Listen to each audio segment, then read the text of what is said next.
इंदापूर तालुक्यातील पूर सदृश्य परिस्थिती निर्माण झालेली आहे। उपमुख्यमंत्री अजित पवारांकडून घटनास्थळाची पाहणी सुरू आहे। पाहणी करत प्रशासकीय अधिकाऱ्यांना तत्काळ पंचनामे करण्याचे आदेश देण्यात आले। नुकसानग्रस्त नागरिकांशी देखील उपमुख्यमंत्री अजित पवार यांनी संवाद साधलेला आहे।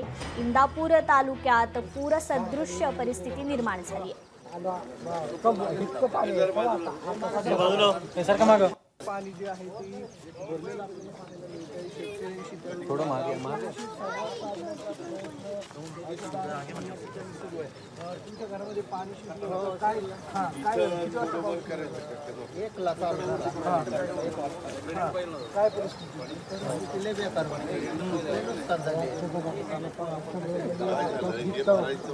सगळं आमचं सगळं वाहून गेले। काहीच राहिलेलं बाकी पोरं सगळी बारकाली पोरं।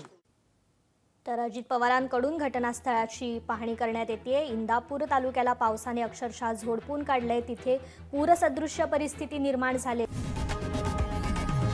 लोकशाही मराठी ऐका, पहा, जागरूक रहा।